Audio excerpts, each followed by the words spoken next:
I just smoked again. I don't know, ain't gonna lie. How long was that?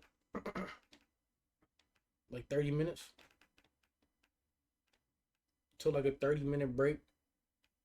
Now back on. It's a new stream, new day. You know what I'm saying? Gotta wake up soon and go to work.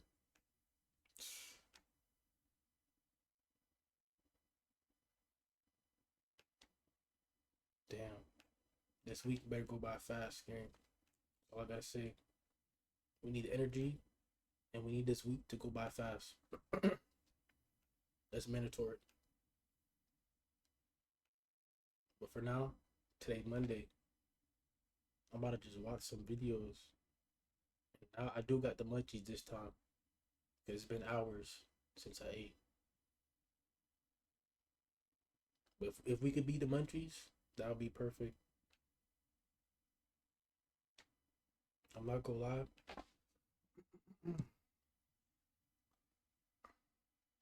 This is the first video I've seen. I'm gonna have to watch this.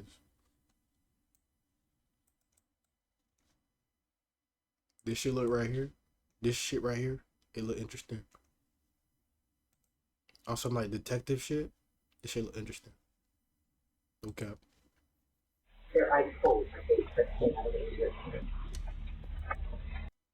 Cop runs into a man as he disposing of a chopped up body.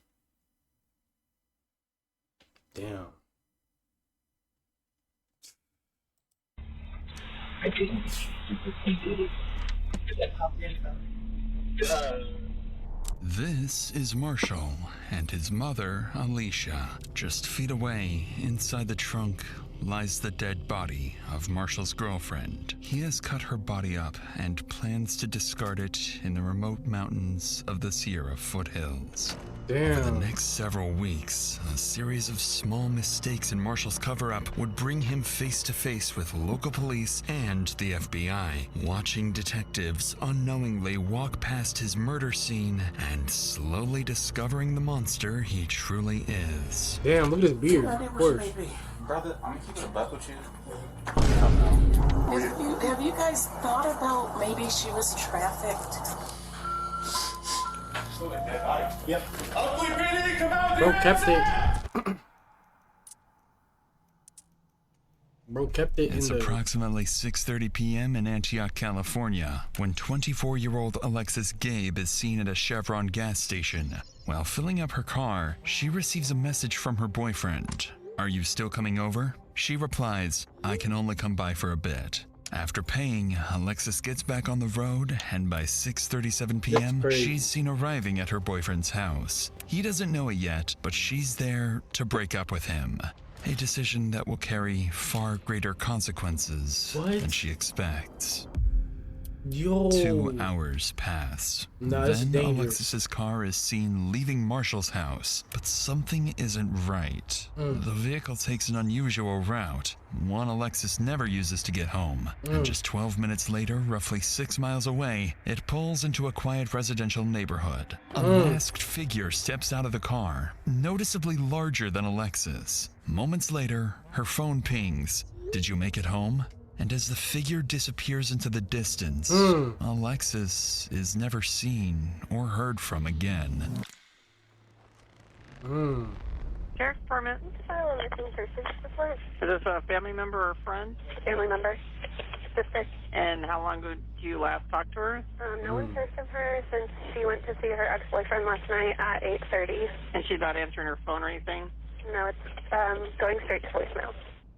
On the line is Alexis Gabe's sister. Her tone is urgent as she insists on filing a missing persons report immediately. To better understand the situation, dispatch sends Officer Rod Coutney to the family's home. And that's where he learns why Alexis's family is already fearing the worst.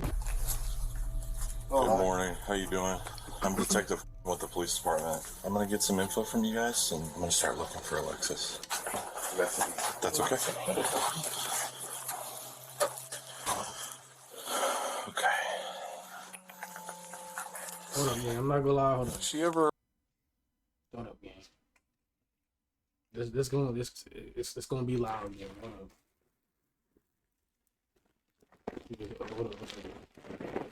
My mom told me she gonna buy me chips. Right? I'm thinking she gonna buy me like a little bag of chips, right? She bought me this. Mom bought me this, yeah. It's crazy. So now I gotta pour this shit out.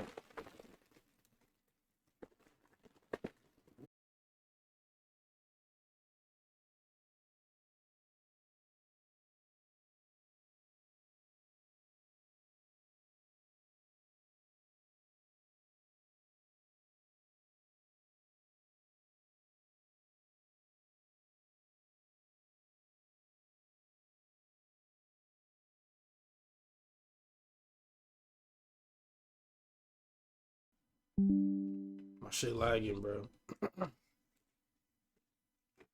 My shit lagging. Hold up. Again? Why this shit always fucking happening?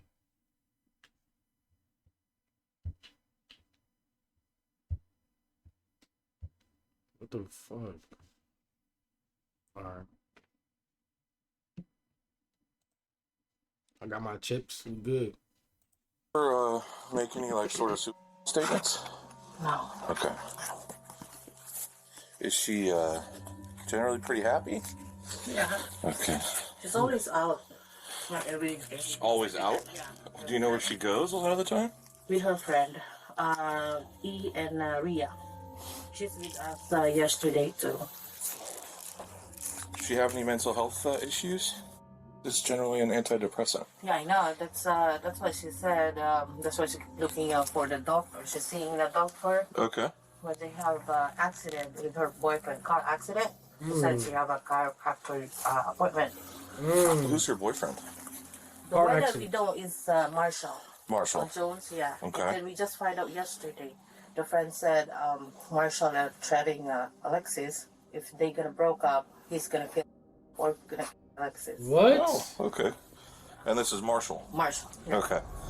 Needless to say, the officer knows exactly who they need to speak with Yeah, next. that's crazy. According to Alexis's mother, Marshall Jones is the boyfriend she went to see last. But even more troubling is her claim that he had threatened to harm himself or Alexis if they ever broke up. As Coutney wraps up his initial search, he relays the information to his sergeant. From there, requests are made for street CCTV footage, a real-time location warrant for her phone, and most urgently, another officer is dispatched to Marshall's address. Later that afternoon, the officer arrives at the house. Knowing Marshall is one of the last people to see Alexis alive, the officer expects to gather more information about her whereabouts. But he's about to get much more than that. But before we get to that, I want to talk about something else that's important too. Come on, for man, almost no. a young waiting time, Walsh's new 4 to 72 album. Though he can't for help. How you doing? Hey, is Marshall home? No. Yes. He's not home. Yeah. Okay. How y'all doing today? Okay. Come on, Marshall. Look at your Y'all be safe, be neighborhood, careful now, man. okay? You got a nice neighborhood, man.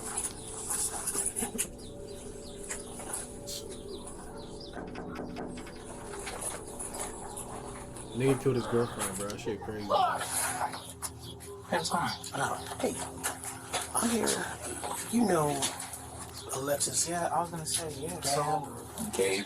I'm sorry, Gabe. Gabe. Yeah, no, her mom told me that she didn't come home. So yeah, because I spoke to her Who brother the and fuck is friends, and they're this concerned. Oh, I'm concerned too. when was the last time you spoke to her or saw her? You know what? I can. I'm the same way. Yeah, hold on. So. What? I can show you my call log.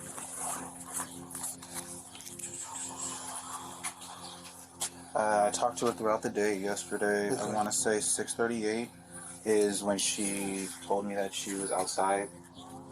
She. Here? Yeah. I let her in. We hung out for a couple hours. She left around 9.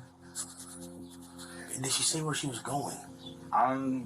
Yeah, I can show Look you at his text fucking message. She shirt, said that, The more you give me, the better, man. yeah, I, was about to fucking say, shirt. I remember her saying, this is from today, it's not delivering, I've been trying to call her. I was like, "You still coming over? You must still be asleep." She's like, "I can only come by for a bit today." I was like, "Okay," because she was doing some other stuff for her job that she was doing.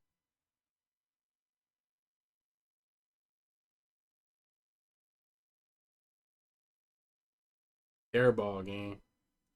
Fucking airball. If you have to ask her if she's still coming over, airball. And first of all, why is she even going to you? Airball.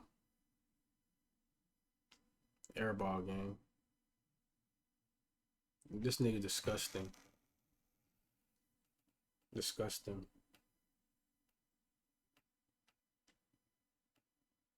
Just wow. I can't wait to see what sentence this nigga gets. Shit's crazy. Want some run around for it? Okay. You got idea where she may be? You know, brother, I'm gonna keep it a buck with you. I honestly thought she went to go smoke with her friend Rhea when she left here. Maria. Oh, Maria. Yeah. Okay.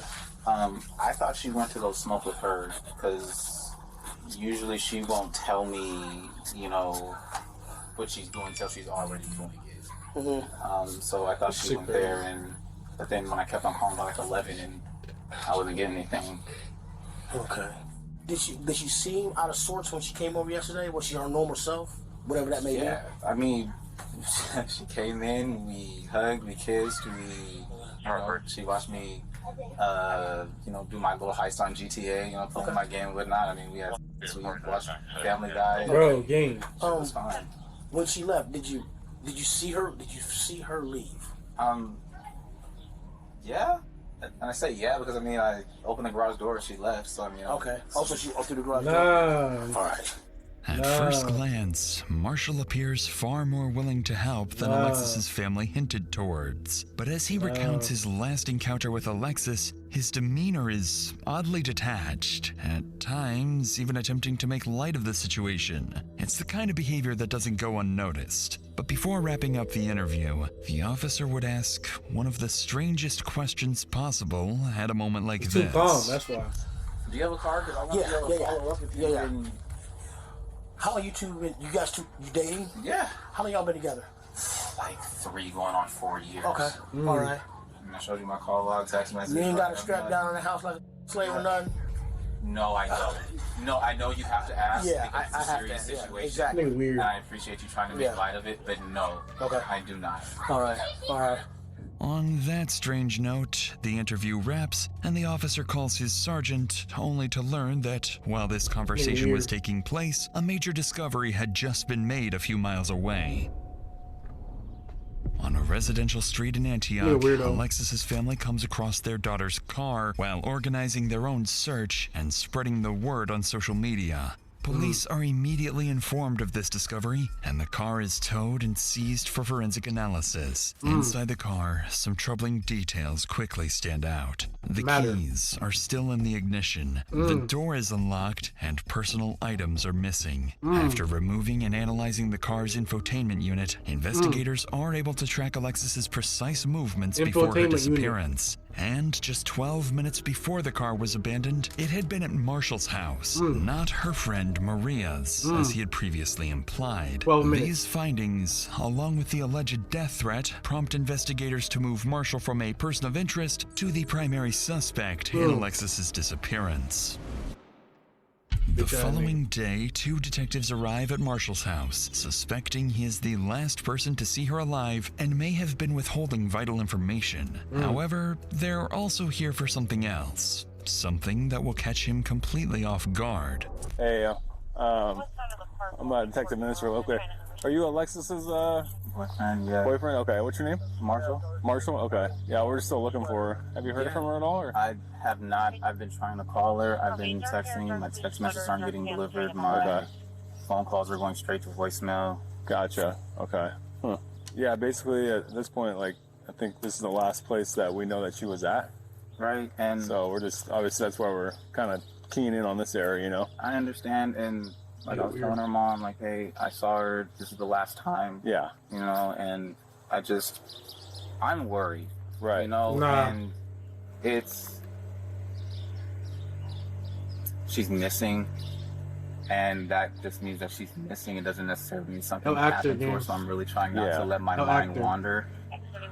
Her friends have, I'm not going to say they've been putting me under scrutiny, but they're making me feel like I did something and I didn't. Okay. Yeah, I mean, anytime. Nah, again, shut up. Boyfriend, right? And that's what I'm saying. You know, everybody gets different, you know. Yeah. So I just want to rule everything out, anything weird to happen here. So, you know what I mean? Then we can move on to, hey, let's go look another area and see where she's at, you know? I understand. Are you cool if we go inside and look around real quick? It's not my house, it's my stepdad's. So, right. I mean, I could call him really fast and see. Yeah, that's fine. Go ahead. Clearly uncomfortable with the request, Marshall agrees to call his stepfather the homeowner of the house. And as they wait for his approval, detectives would slowly begin to suspect there's something inside the house neither Marshall nor his stepfather wants them to find. Hey, Dad. He gonna say no. And the police just want to go through the house really fast just to make sure that everything's fine. Is that okay? Okay. He said yeah.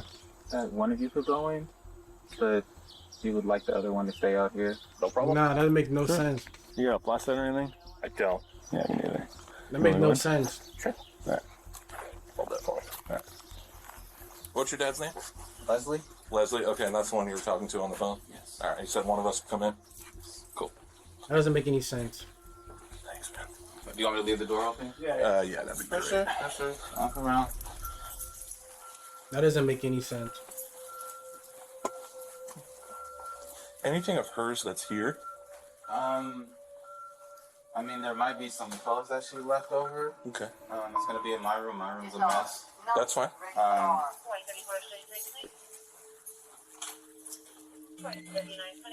Cool. This your room? This is my room. I know. Like I said, it's a mess. It happens, bro. Holy shit. You guys drink together, I'm assuming? Holy shit. Yeah, at the house. As the officer moves through the house, Marshall's room quickly stands out, left in complete disarray. And as he inspects the room further, little does he know, this very place holds subtle clues and will soon become a crime scene. Like what? Let me see, what clues? Is there upstairs? No. Let's be a detective right now. What clues do you see, gang? Do you see like a purse or some shit? I see a PS4. Old ass TV. Weak ass flat screen. Joker sock. What clues, gang? I don't see no clues, nigga. I don't see no clues, nigga. Is there upstairs? It's just one story. Just one story. Thank you. Appreciate it. Keep past one story, nigga. And then this is one story in the front of two stories.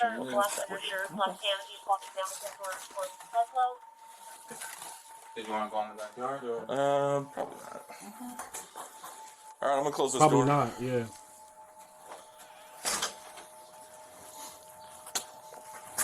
Nothing out of the ordinary. His room is He didn't go in the garage. an absolute mess. He does. Focusing on the mess, the officer overlooks the attic, a place hiding a terrifying secret. And it's no accident. Marshall has been guiding him through certain areas, carefully steering him away from others. But despite the search turning up nothing, officers aren't done with him just yet. There's something else they want to ask. No contact from her? None whatsoever. Okay. Phone's been off. You tried to call her, I'm assuming? Indeed. Okay. Do you mind hanging up with him real quick so we can... Yeah, why are you on the phone with him? Would you be willing to give us your cell phone for a forensic download? Oh, yeah. Okay. So I'm able to do all that stuff. What's the forensic download again?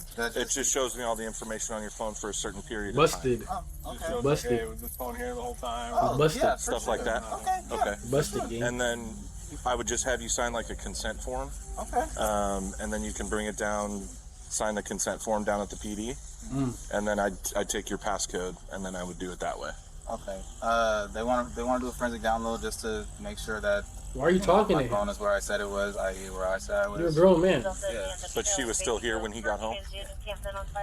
Interestingly, detectives not only gain access to Marshall's phone, but also learn that his stepfather was allegedly at the house at the same time Alexis was there. So they make a note to speak with the homeowner as soon as possible to see if his account aligns with Marshall's. Shortly afterwards, Marshall gets into his stepfather's car and follows the officers to the station. As he drives, officers ahead You have his notice own something car? strange. He appears anxious, swerving slightly with something large in the back of his car obstructing his view. In reality, Marshall isn't just nervous. He's just realized he's driving straight to the police station with a car full of incriminating evidence. About 10 minutes Dumbass later, nigga. Marshall arrives at the station, trying to steady himself, quietly Fucking questioning stupid. why he brought this car in the first place. And the second he steps out, he realizes the officers are onto him. You know what you all have? You parked wrong. Yeah, blankets and whatnot.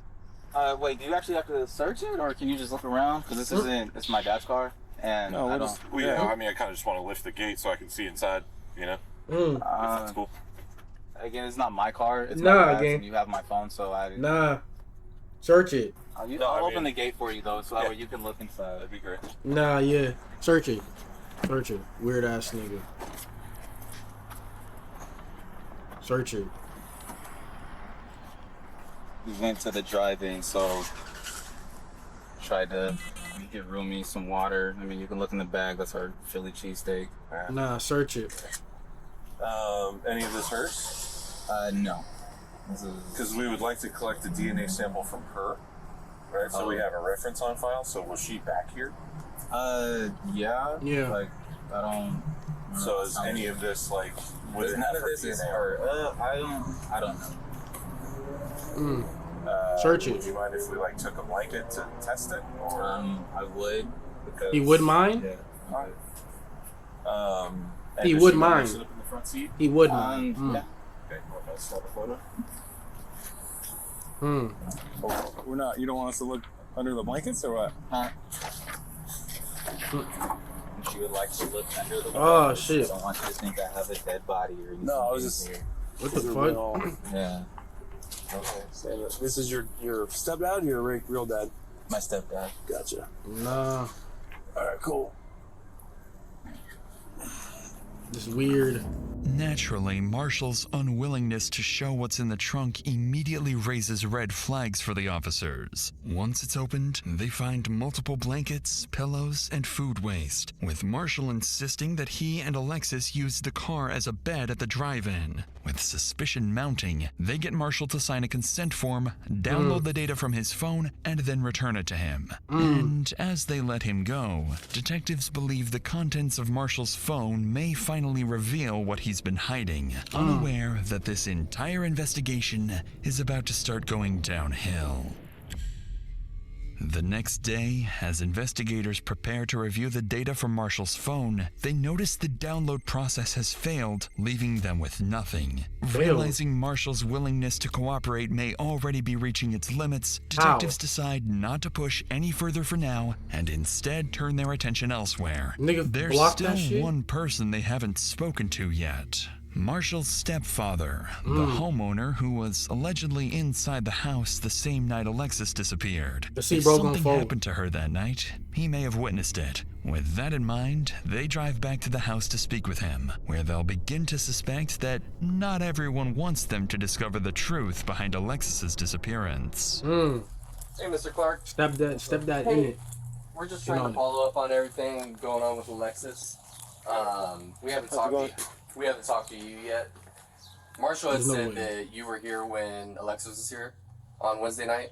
Did you see Alexis here on the 26th? Be honest with you, I come.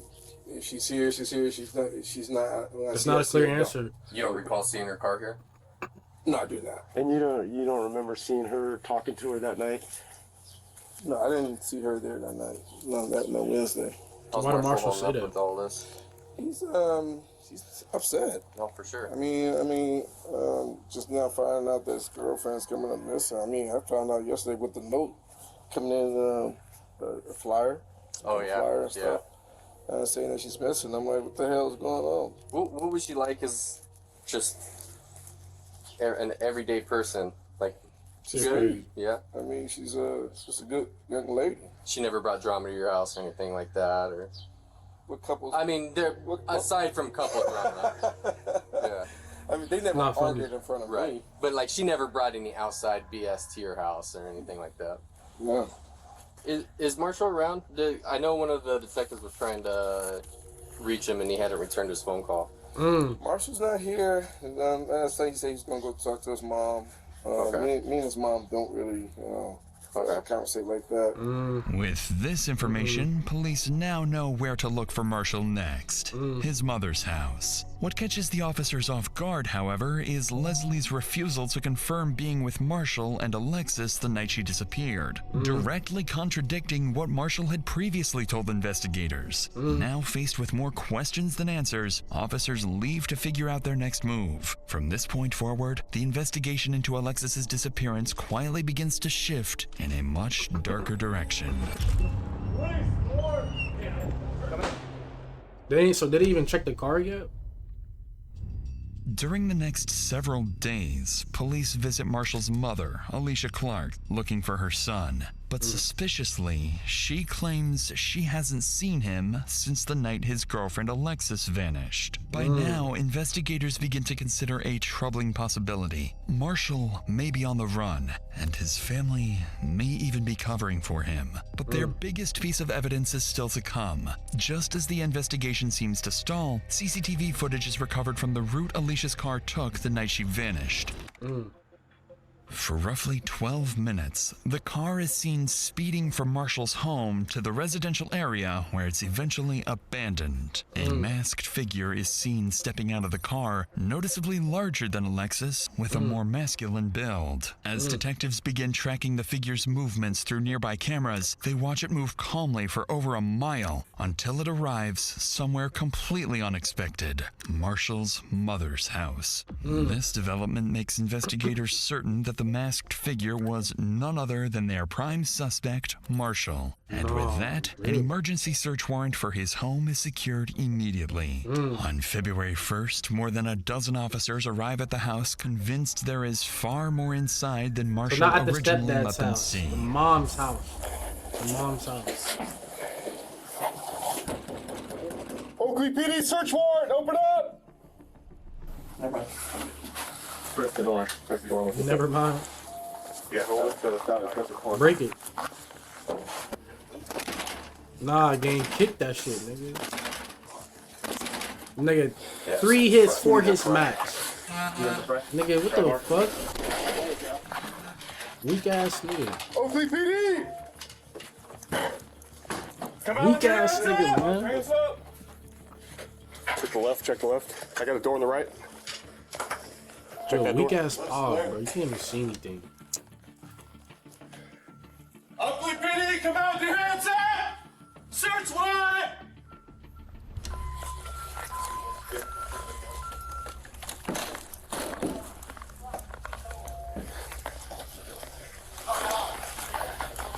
Check that. Bro, is he checking under the mattress?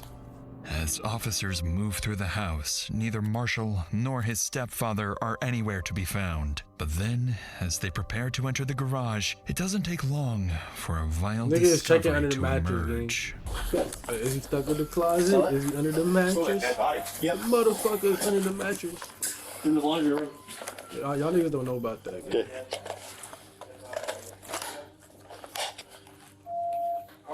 Yeah. Right here, yeah? Yeah, right in here. I got a big lift. Yep. Who's that backyard? Oh, he smells you. All this? He smells you.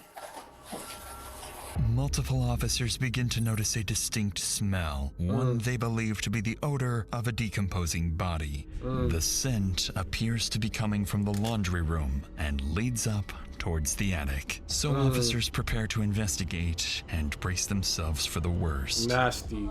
The attic. Undisturbed. Are we agreeing? It's been opened before. I don't know. It's right here, dude. Yeah, Just point straight out to the garage. Yeah. So that's the thing, is like, That's the we gotta check the crawl space. Did anybody check inside that SUV or take a peek inside? I didn't see anything. It's locked. Okay. Scott, I'm gonna have this door closed for a second. I mean, there's pathways where they walked for electrical, but I don't see. No footprints. Go in there. No drag marks. Go Yeah, fucking I mean, in it's there. just you can see where they're walking, Okay. doing something, but I don't. Go fucking in there, nigga. Hey, Shut the fuck so up they and can go in. smell something right where you're at, Logan. Like there's a vent. It's coming from the vent, kind of. Yeah, once we hit this area and start walking to the garage is where I smelt it. Disgusting. Does that look like blood and hair? Disgusting. You see? Black hair. Look at.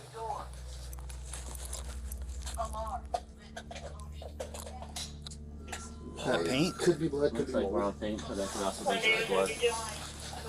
All right, let's This flops. En route to West County from Let's clear out. one.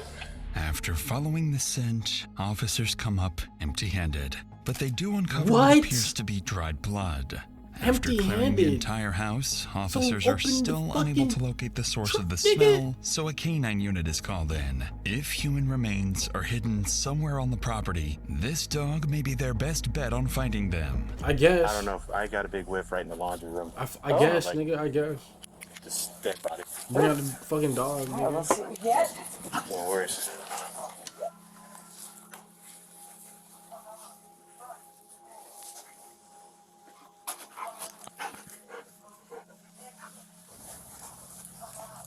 That's not good. So that is had none of the other behaviors that we're looking for. Keep checking. Okay, good girl.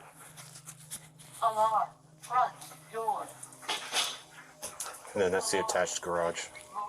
Oh, can we go in there? Yes.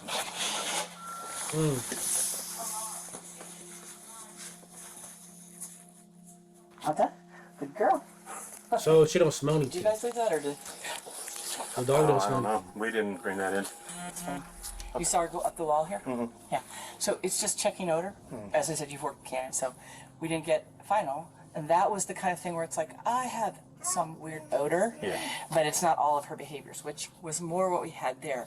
And of course, you and I both know there could be, you could have vacuumed up a tissue that had a bloody nose. Yeah. And that could be. Okay, good girl. Nah. All Nah. right, that's all we got. Somewhat surprisingly, the handler isn't fully convinced the dog has detected human remains.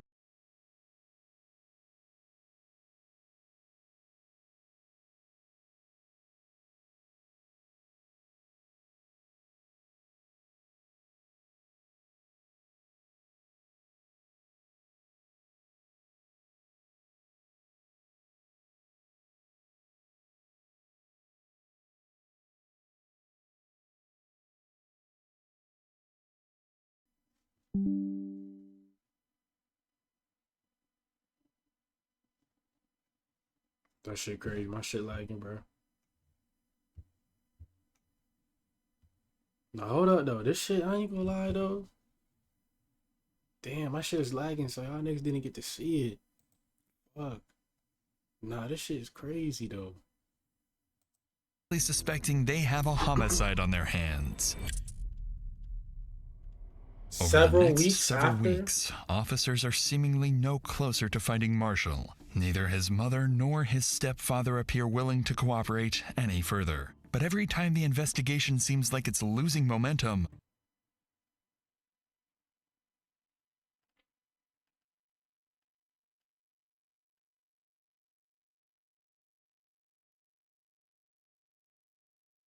Holy shit. Hey, W pause. Look at this picture right here. W fucking pause. But nah, I swear I heard something though. It's probably little bro getting something to eat. Hungry ass nigga. But nah, hey, W pause right here though. Alexis Gabe's family keeps pushing forward, pressuring police to find their daughter and bring her justice. So obviously that that pressure nigga. soon begins to pay off when investigators finally obtain a real-time location warrant for Marshall's phone and discover he's moved to Vacaville, California, roughly an hour and a half from his home. After a quick check, they find out exactly where that location leads. His sister's house. Bro So kept officers his quickly phone. head to her address, hoping to find Marshall there. What's your name? Ariana. Ariana. I'm James. Nice to meet you. Nice to meet you. Obviously, you know why we're here, right? Yo, I'm not rooting for bro, but after the police search your phone, you're gonna keep your phone and use the same phone? Okay. That's interesting. And you're only gonna move an hour away? You're only gonna go to your sister's house. That's an hour, 30 minutes away. That's interesting, Marshall. Interesting. Come on, gang. Come on, gang. You feel me? He got here, he was off. While he was here, that's when I saw the first flyer for Alexis. And that's when I started putting the pieces together, what could be. I said, get your shit. Tomorrow you gotta be gone. I want nothing to do with this. And his gun was underneath. I lost my shit. What was their relationship like between Alexis and Marshall? So it got toxic over the last year and a half. He was a lot more torn up about them breaking up than about her being missing. I will say that irrefutably. Looking back on it, my brother does have sociopath and narcissistic tendencies about himself. Your mom and Marshall are close. What the right? fuck? Yes. Do you think that she's Yo, helped him out sis. in any way? Will she get in trouble? I hope not. I mean, I hope in the end of all this, she'll be as cooperative as you are. Because ultimately, your brother made the choice that he made, Yes. right? So do you think he went to Vegas? No. I believe this is the number that he's using. If you guys want to take it, that's fine.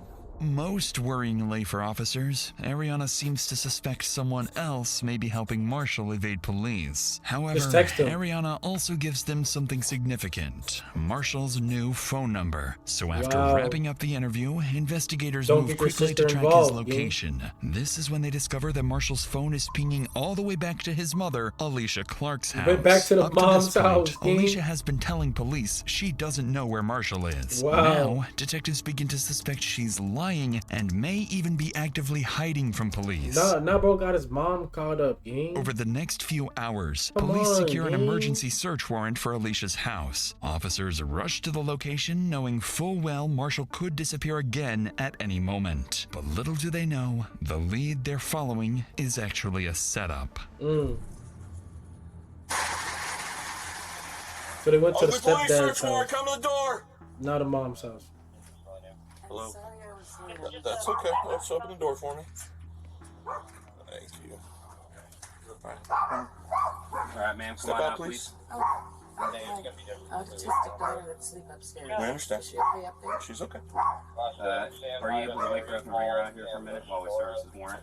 I'm not actually. Let me see what I can. Anybody else inside?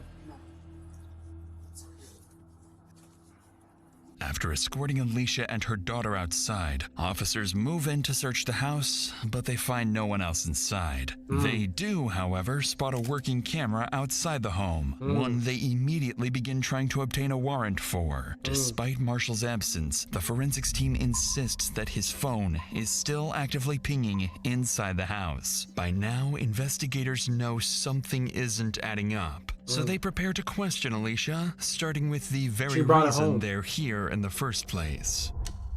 She brought it home. Where's the best place? Nice backyard. Talk to me. What's going on? He either left it in her car we're or obviously she here brought for it a home. reason, and there's a couple of reasons. We're here for Marshall's phone. So we know it's here, but we don't want to tear your house apart too much. So if you could direct us to it, so we don't have to like mess anything up. Like where's the phone? It's upstairs in my closet in the green Hawaiian shirt if you guys need it.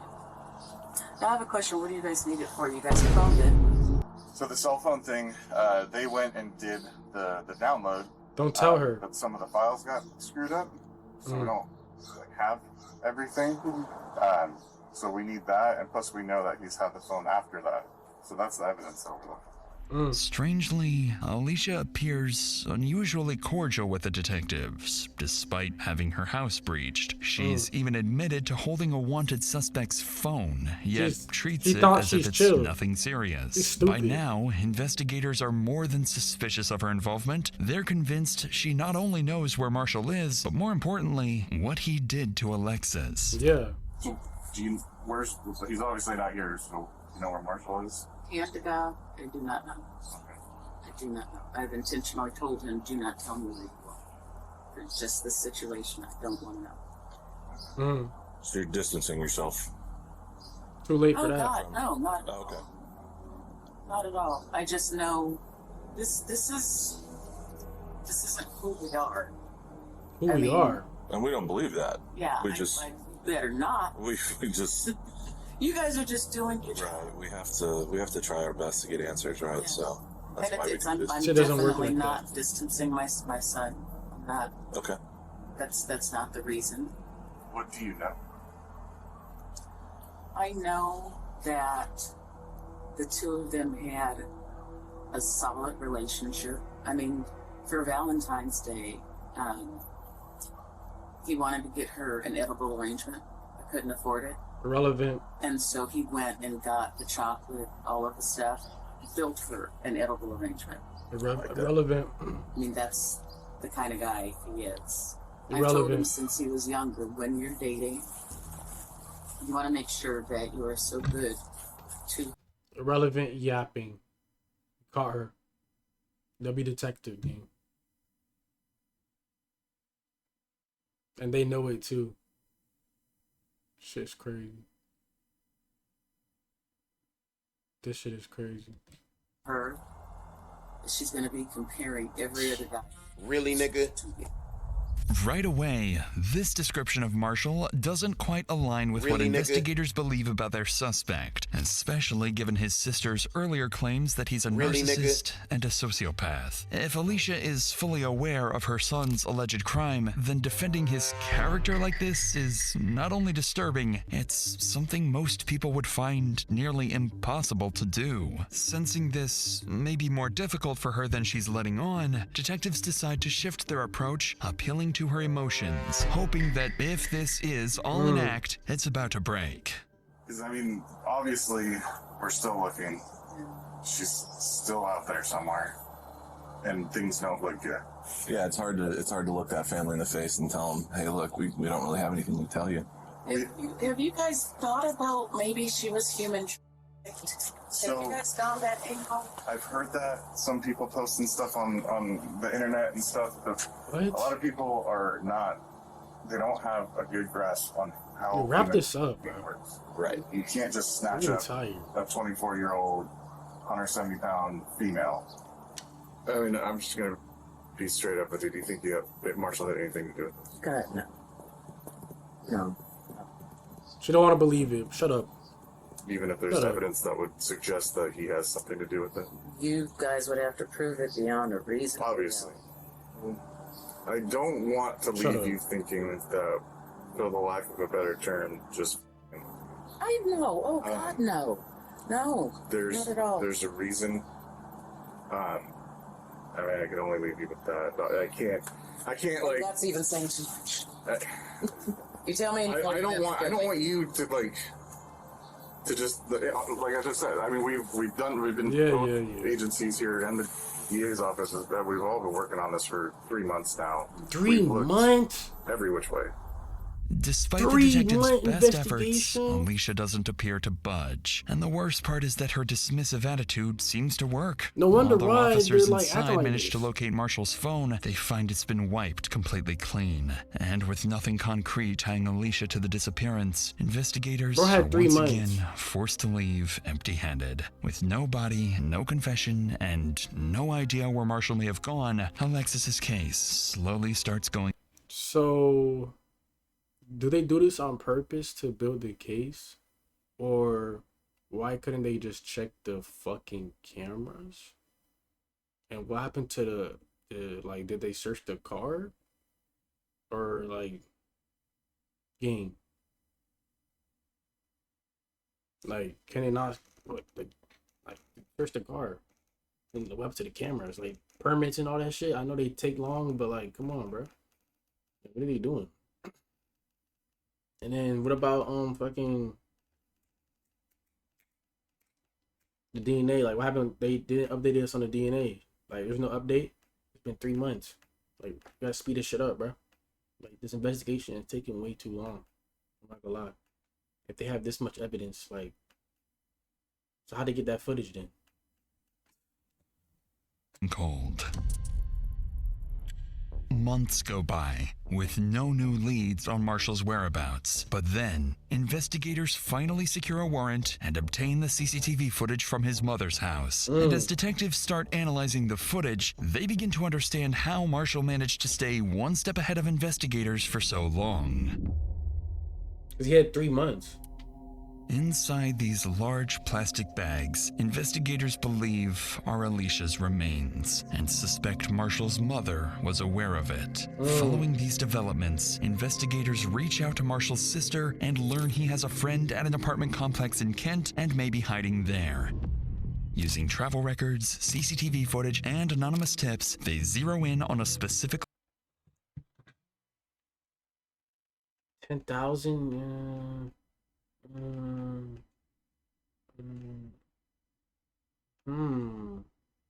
Anonymous tip? What the fuck? You're not even getting the 10,000, gang. What the fuck?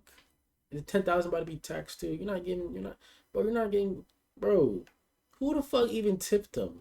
Bro.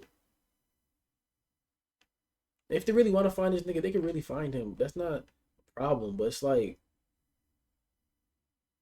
bro, the sister told them that a friend in an apartment. Like, yo, what? What?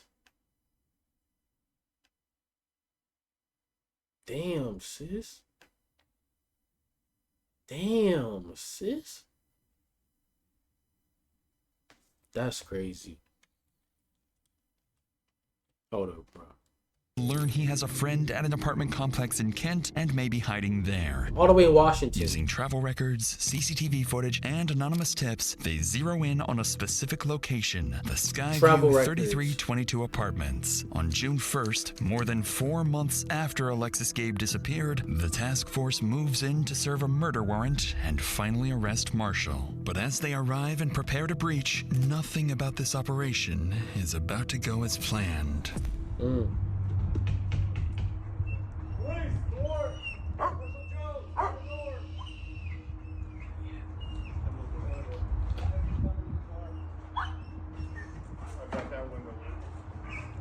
So he should have went somewhere else.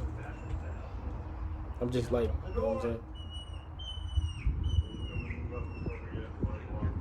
More slowly. Open the door. Do it now. One dog's barking, one dog's whimpering. You gone? Open the door. Do it now. Come out.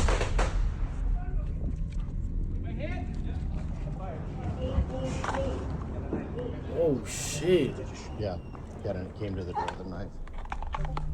After emerging with a kitchen knife, Marshall is shot multiple times by 3 officers. Despite immediate medical aid, he is pronounced dead at the scene. Goofy ass nigga. The following day, Paul Beard, chief of the Oakley Police Department, holds a press conference announcing that Alexis Gabe's case is now officially being treated as a homicide, and that Marshall Curtis Jones had been charged with her murder before being shot and killed. But any real sense of closure for Alexis's family would not come until much, much later.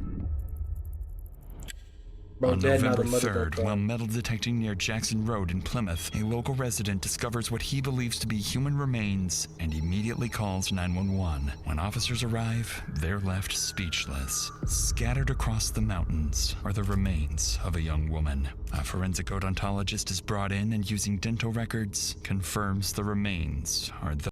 Wait. First of all, hold up.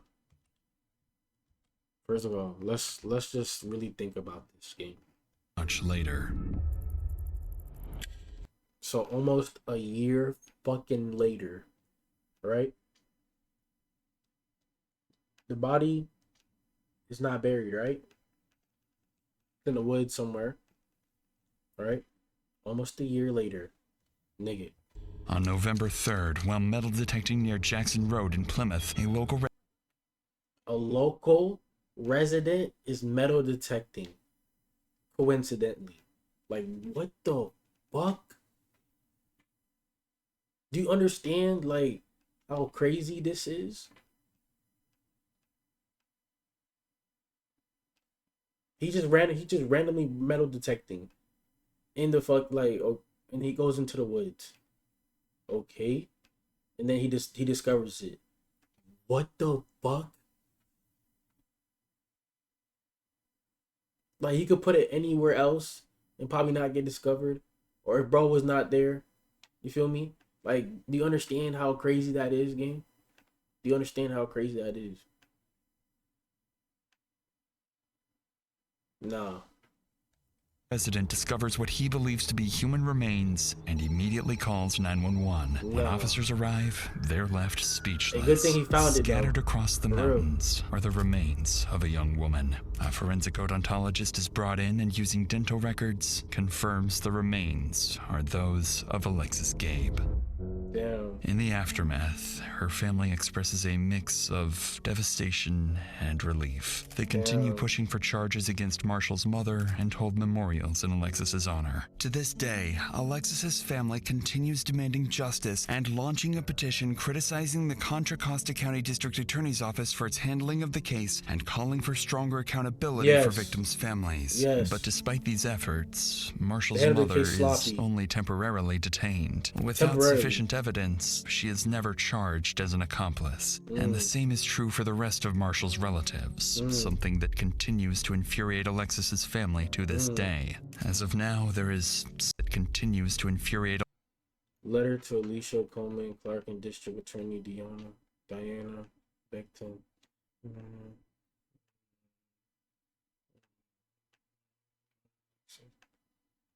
The painful reality is that those individuals have shown a profound lack of character. They refuse to engage, and they have no. I pray, Holy Spirit, to reach both of these women in places. May He guide their hearts, bodies, and minds. Damn. That's sad. That's really sad. Damn. Alexis's family to this day. As of now, there is still no definitive motive for Alexis's murder, only that their relationship was deeply toxic. And perhaps, when Alexis finally decided to break up with him, Marshall made a final, irreversible decision. If he couldn't have her, then no one could. That's crazy. And then bro died. So then what about the dude that he was hiding at? Like, what about the apartment dude? What about him? You feel me? Like, that's dude's apartment. Like, is bro just murdered someone in GTA and is at my crib? Like, unless I don't know why he's here, that's different. But wow. That's crazy. That's crazy.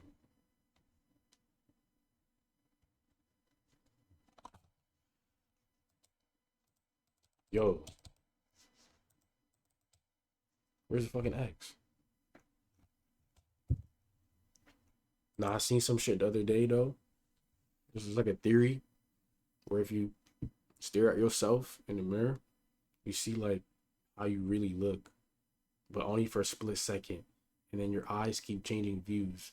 But if you look in your peripheral vision, you can see you looking at yourself, and the longer you look at yourself, you start to realize how weird you look, and you're just an ugly ass nigga. You're just an ugly ass nigga. Feel me? Like, that's all I had to say.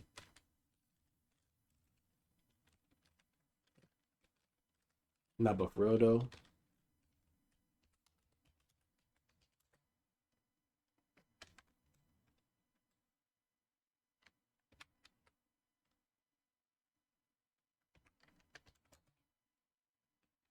Hold on.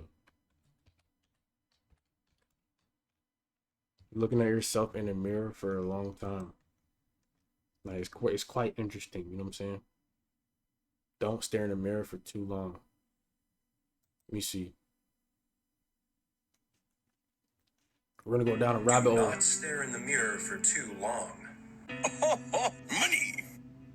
I couldn't even play video games for 10 hours straight, let alone stare at myself. Holy This shit. is a super interesting video that I was tagged in on This TikTok, nigga is hella where this guy's bored. entire goal is to stare in the mirror at himself for 10 hours straight. Shit. I didn't think anybody could have the mental determination and motivation to do this, but this guy actually succeeded at staring at himself for 10 hours straight, and I don't think I even saw him take a there's drink no of way, water. dude. So what would happen if you decided to stare at yourself in the mirror for 10 hours straight? No Let's break it bathroom? down. Now, of course, you're not actually going to know what happens to you unless you try, but here's what most people experience. Assuming you make it past the first 6 minutes, you're going to experience what's known as the Troxler effect.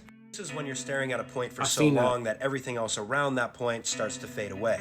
At about half an hour to an hour in, your face is going to start deforming and looking not like yourself. At around 5 to 10 hours, you'll start hallucinating. At this point, your face is going to be completely unrecognizable and you are going to be seeing things that are not even there. This guy seemed to do it just fine, so if you guys do experiment with this, let me know how it goes in the comments below. That's interesting. I'm about to come back to that though, but we're gonna watch this real quick, and then I might get off.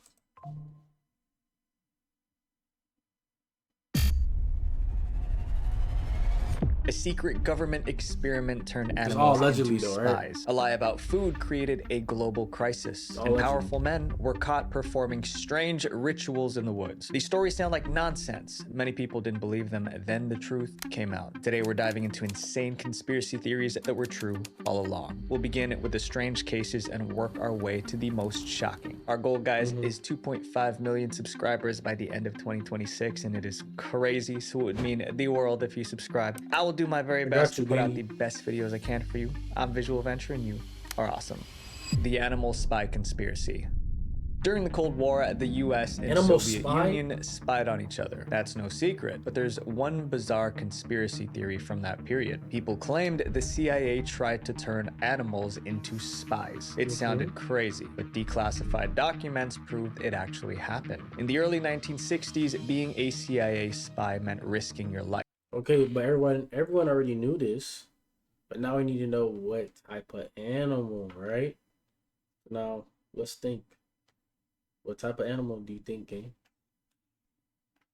Because I always felt some type of way when it's Valentine's Day and I see that big ass fucking teddy bear, right? That's cool.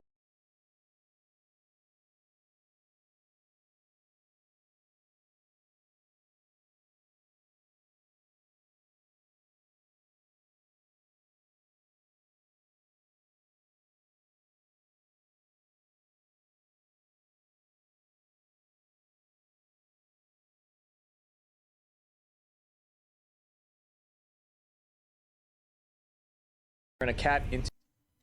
Hold on, bro. My shit lagging again. A spy cat, though? So why hasn't there been fucking spy cat movies? Why it's always been fucking guinea pigs and you know what I'm saying? Wait. Spy kids, guinea pigs. So why are there no spy cats? There's spy dogs. So hold up.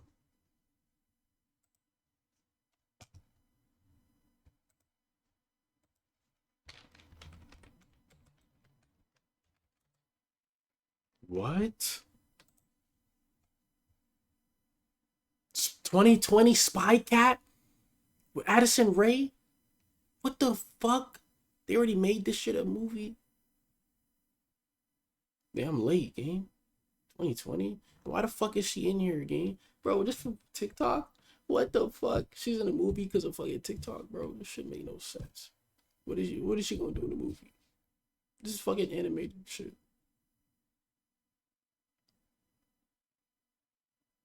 So they're really telling you the truth, but they're putting in they're animating it.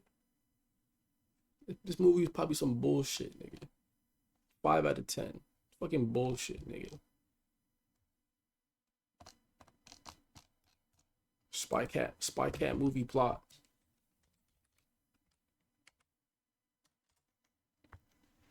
Let me see.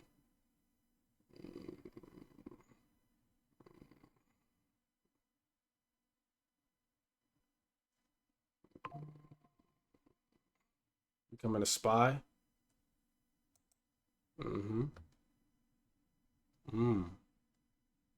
Okay. So he's not in the. So this shit weak. Shit weak. So why don't I just make a movie with the real Spy Cat? Make a documentary. Just like this. Yeah. And get rich. And then we're all gonna make it, gang. I got y'all niggas, man. I could just make a documentary of this, bro. I got, bro. Yeah, bro, trust. With the right people, you know what I'm saying, bro? That's money. We gonna tap into the money business, bro. And I'll put y'all niggas on as soon as I know how to do it. Feel me? I'm gonna do my research, though. I got y'all niggas. To a walking listening device. Surgeons would implant a microphone, a radio transmitter, and an antenna into the cat's body. The idea was that the cat would move near a target, the mic would capture the conversation, and the transmitter would send the audio to the CIA. On paper, it sounded smart. In real life, it was chaos. Implanting those devices into a living creature was tricky. It took months to figure out. One report said they made a monstrosity. At that point, it was time to train the cat. But a new problem came up. The cat was hard to control. During training, it kept wandering off and chasing birds. It also kept stopping to look for food. Even so, the agency decided the Spy Cat was ready. It was time for a real mission. In 1967, the CIA released the Spy Cat near the Soviet embassy in Washington, D.C. Two men were sitting on a nearby park bench. Agents wanted the cat to get close enough to record the conversation. They released the cat. It stepped into the street. Then a taxi hit it. The mission was over before it even began. The agency already spent about $20 million on the project. That's roughly 100. Holy shit. Niggas just wasting niggas' bread. You're telling me they spent $20 million for a fucking taxi cab to hit the cat?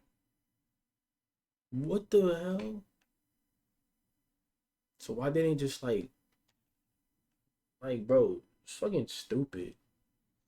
They should have just like let the cat in the sidewalk first. Like, so stupid, bro. But then that would be kind of interesting. I wanna know, you know what I'm saying? This nigga spent $20 million on a fucking Spy Cat in 1967. $20 million on a Spy Cat. The CIA. Do you read what this shit says, gang? 20 million in 1967. 170 million today on a fucking Spy Cat. Holy shit. Niggas just wasting bread.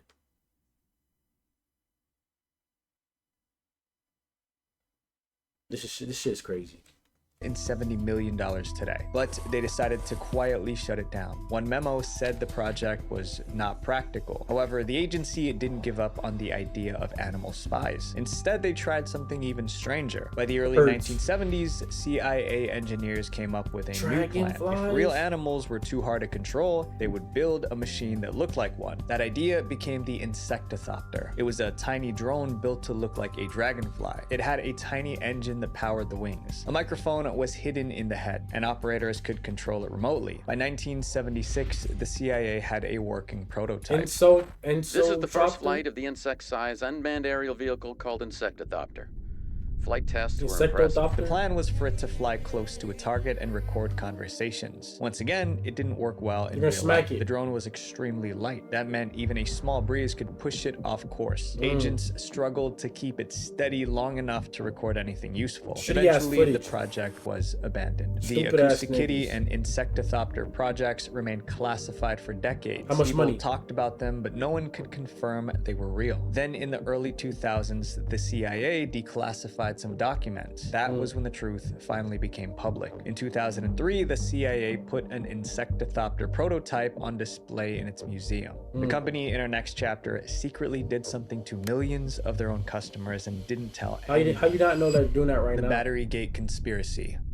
For years, iPhone users noticed a frustrating pattern. Whenever Apple released a new iPhone, the older models seemed to get slower. Many users believed Apple was doing this on purpose to push them to buy the latest iPhone. People thought this theory was crazy, and if you believed it, you were just paranoid. Then in 2017, something happened, and suddenly you didn't seem so crazy after Everybody knew all. that, though. Year, Apple released a software update called iOS 10.2.1. After users installed it, complaints started pouring in. Users with older iPhones said their batteries were acting strangely. The phone might show a 30% battery, then suddenly drop to 1%. My shit was always dying Seconds quick. later, the phone would shut down. People complained all over social iPhone media. 7 They were still confused, have it. frustrated, and demanded And my answers. iPhone But 5S Apple still didn't have it. respond. So one man decided to look into it himself. John Poole was a software developer. He noticed that people were complaining about their iPhones. His wife was one of them.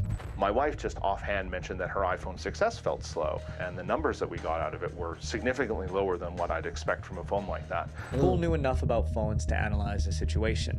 It was sort of a eureka moment, and that's what prompted me to really take a deep dive into our database of performance data and see what was happening. He ran performance tests on Holy older shit, iPhones bro, so and bro's compared the already results to newer ones. What he found was hard to ignore. Older iPhones running newer versions of iOS had lower performance scores, but it was only happening to phones with older batteries. After analyzing everything, he reached one unsettling conclusion. Apple was deliberately slowing down older iPhones. Poole published his findings on his blog on December 2017. Millions read it and they were furious. For the first time, the old joke about Apple slowing phones down didn't feel like a joke anymore. Now Apple had to answer for it. Just 2 days after Poole's blog went viral, Apple released a statement. Apple confirms it slows down the And the performance of stocks. older iPhones to reduce Stocks power went down. demands. The company admitted Made it people was more slowing money. down older phones, but it said there was a good reason for it. As iPhones get older, so do their batteries. Older batteries can't handle power the way they used to. WPR. If an older battery is pushed too hard, the phone might shut down or crash. So then to why do prevent you that make from us happening, update it? Apple added software that reduced the processor speed on older models. Nah. But that explanation didn't calm customers down. The problem wasn't just the slowdown. The problem was that Apple kept it hidden. Soon lawsuits began piling up. So far, 2 lawsuits have been filed in Los Angeles and Illinois, claiming those suing never consented to allow Apple to slow their older iPhones. Apple So was the sued public in is the suing US, Apple. Canada, Israel, and several European countries. That's how people Attorneys got said paid. Apple acted deceptively It by was like hiding the $20 or some shutdown shit. and slowdown issues. In 2020, Apple agreed to settle the lawsuits. The company reportedly paid about $500 million. Every enough. iPhone user included in the lawsuit received a little less than $100. Yeah, But it's as not part of the enough. deal, Apple did not admit to breaking any laws or any other wrongdoing. Today, Apple's more transparent about battery performance. The company also added a new feature. That is not enough. That is not enough money. So I think whatever determines that, it depends on how much people like put in for the case, right? How much people are actually suing. So if more people were to sue and the money would go up, right? So 500 million is not enough for the amount of people. Everyone each got back $100. It's not enough.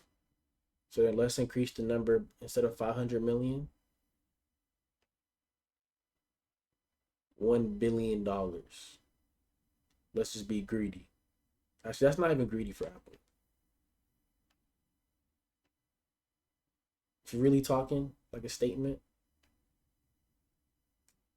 $2 billion. Yeah. $2 billion, not $1 billion. $1 billion. Then divide that by however much people did the little settlement. So how much money will we get now? over $100, that's for sure, nigga. What the fuck? And then now we're chilling. Feature that shows battery health. Up next is the story of a product that millions of people bought without knowing it was a death trap. The Ford Pinto conspiracy. What? The Ford Pinto is remembered as one of the most dangerous cars ever. Even a small crash could make it burst into flames. Many people ended up in the emergency room. The conspiracy theory was that Ford themselves knew the cars were going to explode, but they hid that information and sold it anyway. That was a serious accusation, but the truth was even worse. In the 1960s, the Ford Motor Company was in trouble. Other car companies were selling smaller, cheaper vehicles, and Ford needed something that could compete. So the CEO told engineers to build a car that was cheap, small, and fuel efficient. Those targets were difficult but not impossible. The real problem was time. Designing a new car normally took 43 months. Ford engineers were given only 25. That deadline forced them to rush the design process. The result was the Ford Pinto. Eventually, it was time for crash testing, which is standard for any new car. Engineers wanted to see what would happen if the Pinto crashed. When the Pinto was hit from behind, the gas tank ruptured. Fuel spilled, sparks flew, and then boom,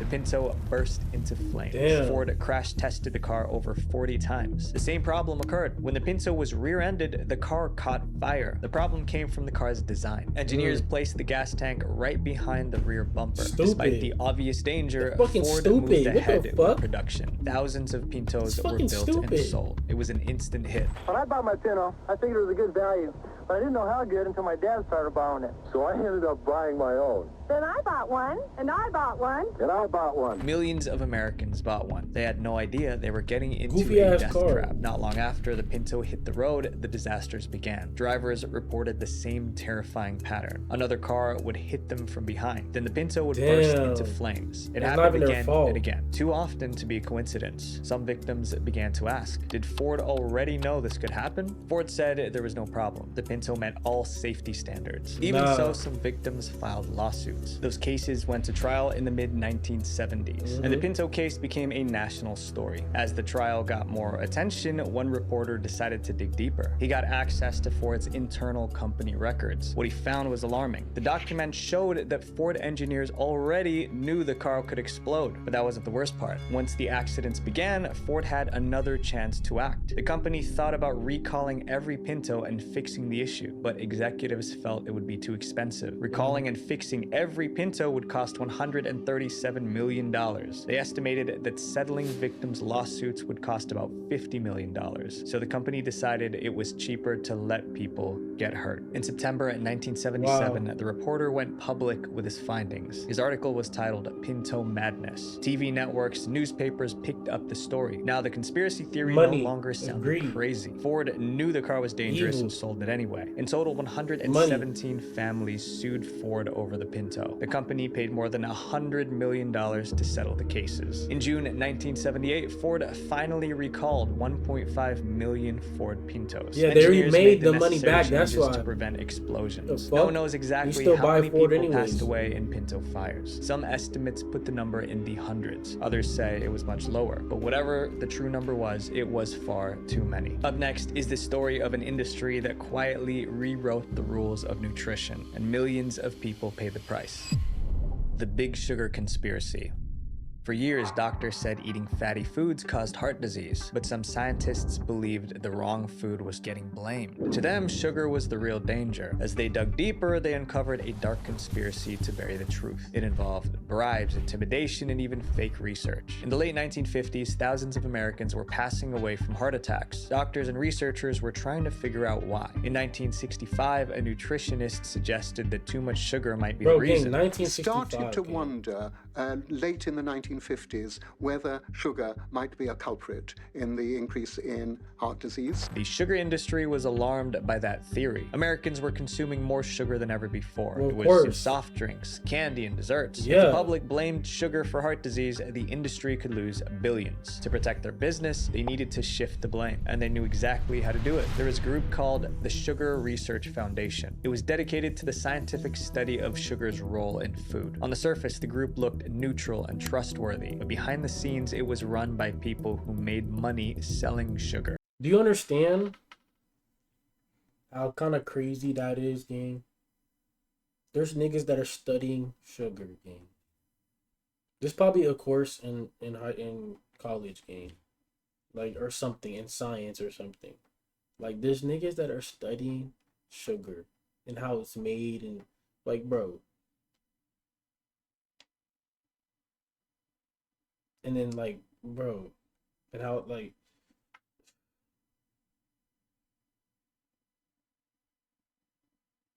this shit is crazy. It's crazy. They wanted people to keep eating sugar even if it was harming their health. So in July 1965, the Sugar Research Foundation contacted a researcher at Harvard University. They asked him to write a study on the cause of heart disease, but there was a catch. The paper needed to downplay the dangers of sugar and shift the blame to fatty foods. The foundation paid the researcher tens of thousands of dollars. Back then, scientists didn't have to reveal who funded their work, so the public never knew about the deal. In 1967, the Harvard researcher published his paper. It said that cutting fat out of your diet was the best way to avoid heart disease. And because the study came from Harvard, people trusted it. Almost no one knew that the sugar industry paid for this study. Sugar executives were thrilled. One of them even wrote to the researcher, "Let me assure you, this is quite what we had in mind." Over time, the idea that fatty foods alone caused heart disease became widely accepted. A few years later, the US government released dietary guidelines. It told Americans to cut back on saturated fat, especially red meat. Many people followed that advice without cutting sugar. Many Americans switched to low-fat products. Food companies advertised low-fat yogurt, snacks, and dessert. Would do it right. Hard to believe it's got less fat. But many of these low-fat foods had extra sugar for flavor, so people ended up consuming even more sugar than before. Over time, the health problems worsened. That confused a lot of doctors. Some scientists questioned the old research on fat and sugar, but there was still no proof that the study was manipulated. It took nearly 50 years for the truth to come out. In 2009, a researcher was studying the history of nutrition science. Her name was Kristen Kearns. While going through history of nutrition science, like, there's everything is specific. What the fuck? So see, like, nigga, you could do a study on anything you want. The history of sugar science.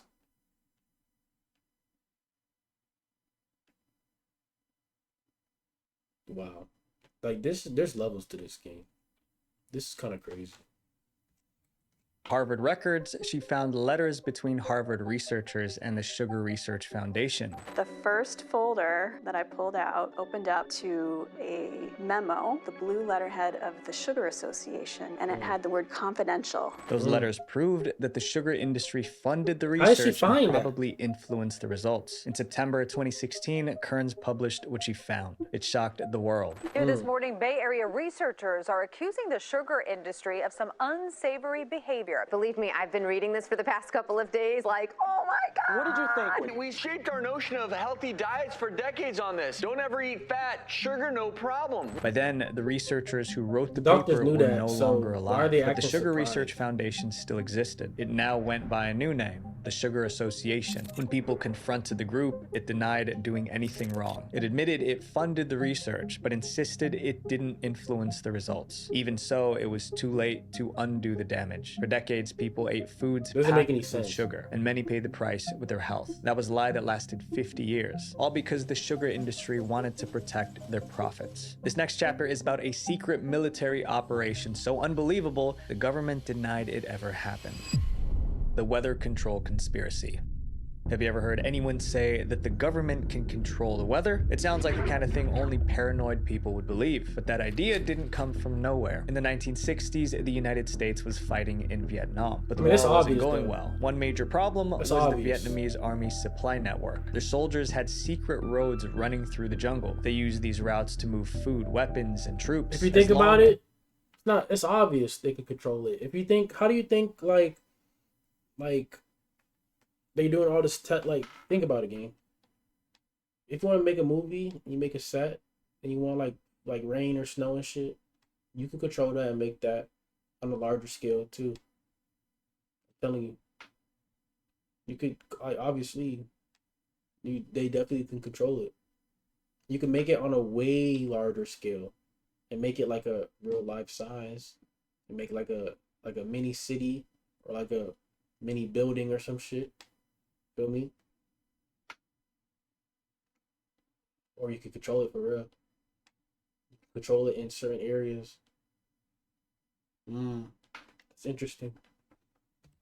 As supply routes stayed open, it was much harder for the US to win. The US wanted to shut them down, but there were too many hidden roads to find and block. Then the military noticed something. Whenever heavy rain fell, the roads turned into mud. Trucks got stuck and people struggled to move through it. That made moving supplies much harder for Vietnamese forces. That gave the US an idea. If they could make it rain all the time, the enemy would have a much harder time moving supplies through the jungle. Controlling the weather sounded like science fiction, but the government had a reason to believe it was possible. Years earlier, a chemist named Vincent Schaefer ran some weather experiments. Schaefer flew over New York and dropped 3 pounds of dry ice into a cloud. Within minutes, the cloud began producing snow. He called it cloud seeding, and it proved that humans might be able to influence the weather. During the Vietnam War, the military decided to try it. It was called Operation Popeye. The goal of Operation Popeye was to extend the monsoon season and create an inordinate amount of rainfall by seeding clouds. Air Force planes were loaded with canisters of silver iodide. The planes flew into storm clouds and released them. The silver iodide triggered more rainfall. The extra rain turned roads into mud. Some paths even flooded, moving supplies.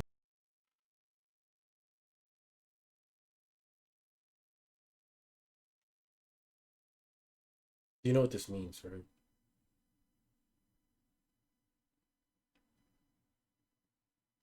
That's crazy. They just admitted to it though, but that's not surprising. It's just surprising that bro really thought about going into the airplane and dropping dry ice in a cloud. Who even, like, how did he think about doing that? He's a chemist, but it's like, how? How did he jump to that conclusion to know how to do that? In a cloud. That's like, bro.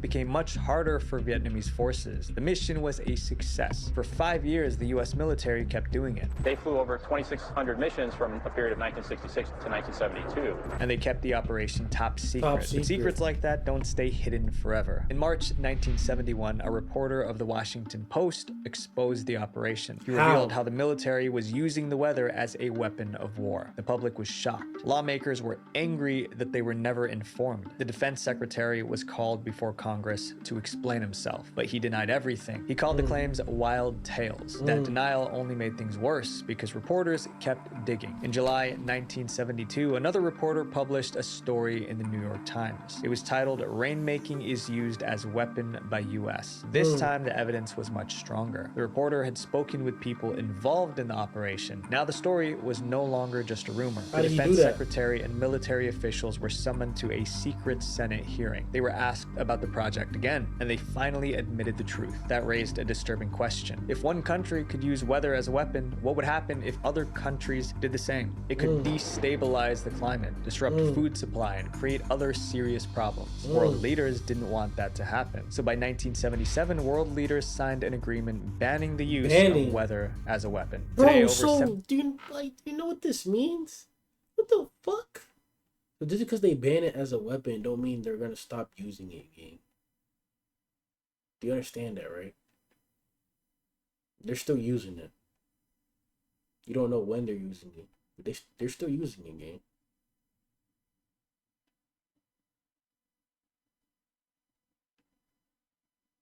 What the fuck?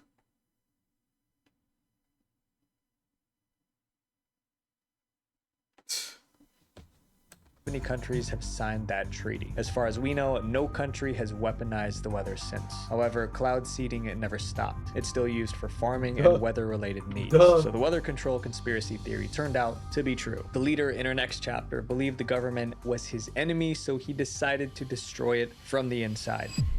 The Scientology conspiracy.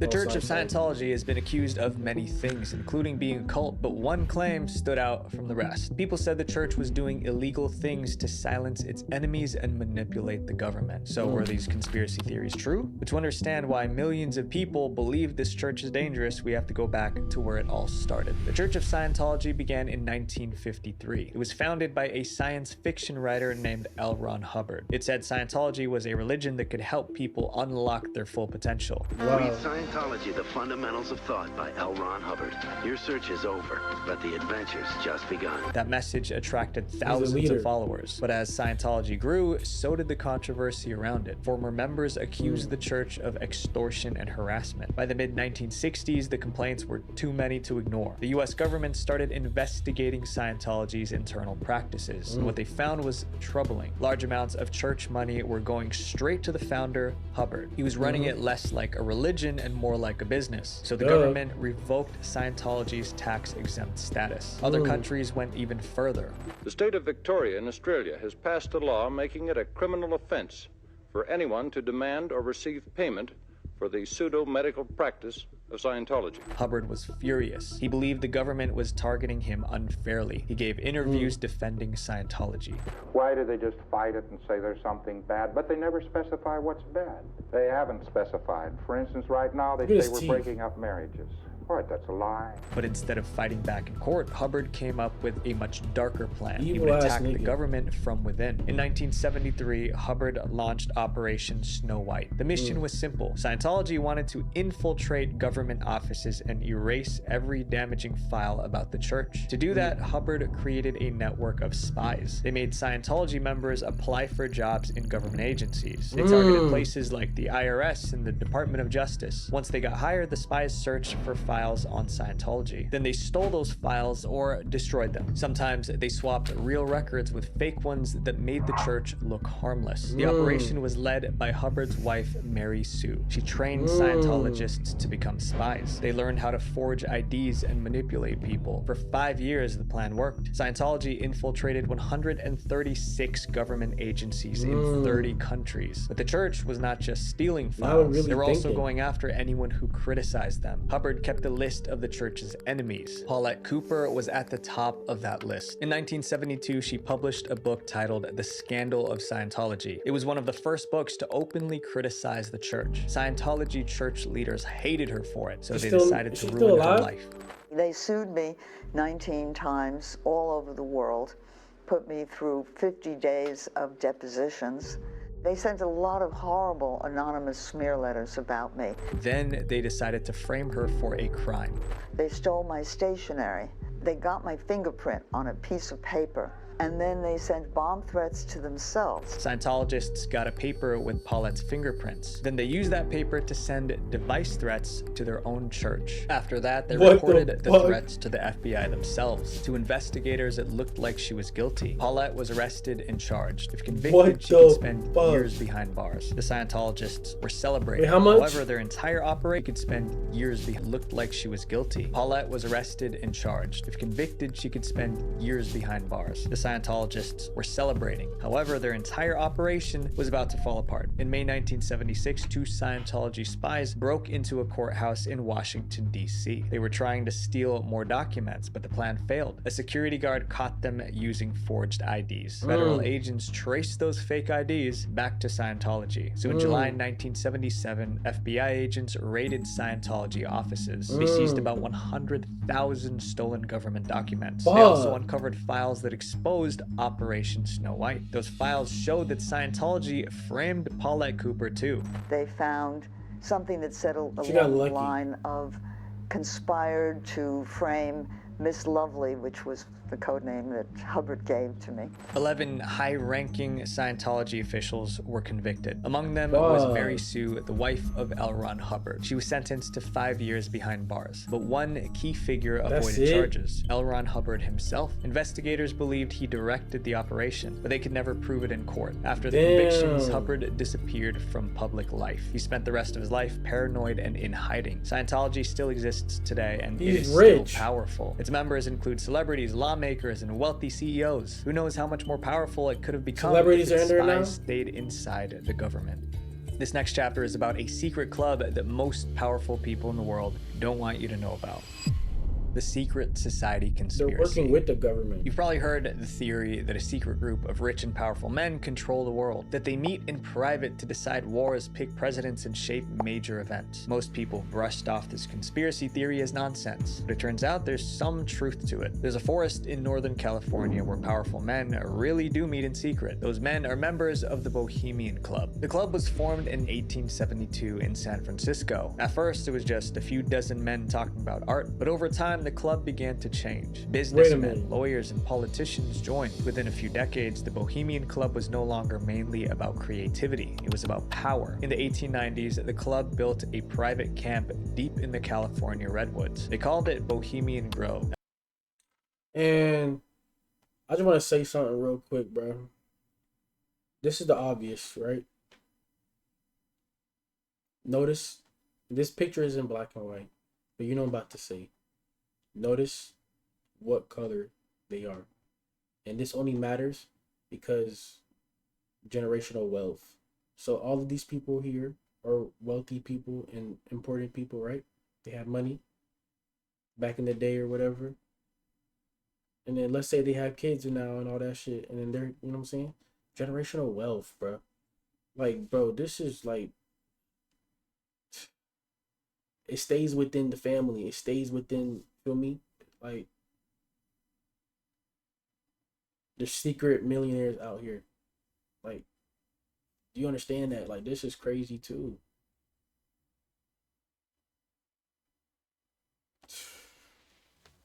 Every summer, members traveled there for a 2-week retreat. As the years passed, the guest list became more impressive. Multiple US presidents attended, but as the Grove got more powerful, it also became more exclusive and secretive. You don't ask to join, they ask you. The whole thing is about excluding certain people, and other people get to go to this fancy retreat. No one was allowed to take photographs. Journalists were banned from entering. Members followed one strict rule. What happened at Bohemian Grove stayed at Bohemian Grove. Naturally, this made people suspicious. What were these powerful men doing in secret? For decades, no one on the outside really knew. Then one journalist managed to get in. In July 1989, a journalist named Philip Weiss got inside Bohemian Grove. Wow. He planned to sneak in, but when he got there, security was much lighter than he expected, so he pretended to be a guest and stayed for 7 days. Weiss saw celebrities, politicians, and business executives. He heard discussions about major issues. It all seemed impressive. But on the first night, things went from impressive to bizarre. After dark, men in dark robes walked in a slow procession. They carried a coffin, that then they game. placed it in front of the statue of an owl. The statue was 40 feet tall. Then they set the coffin on fire. The ceremony was called the cremation of care. Inside the coffin was a figure meant to represent the worries of everyday life. Burning it symbolized letting those worries go. When he got back to New York, Weiss wrote about what he saw. His article was published in Spy magazine, and it caused a sensation. For the first time, the public got a glimpse inside Bohemian Grove. The idea that world leaders were performing rituals. Oh my, so they made the game based off this? Oh my fucking gosh. So then when bro was recording and they in that scene when they see the light and then you see the creature running, what the fuck? What the fuck? And they made profit off that game. AW, like, everything is just, damn, that's crazy. You gotta get beyond that quick. Damn. That's hard though. That's hard.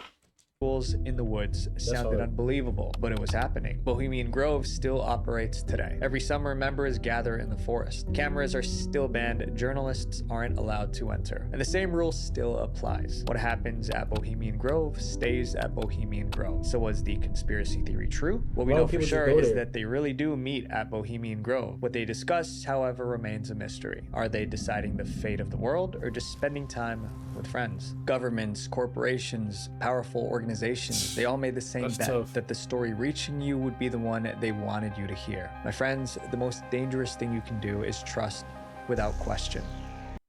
Yeah. AW stream though. Safety. Be back on tomorrow, same day, same time.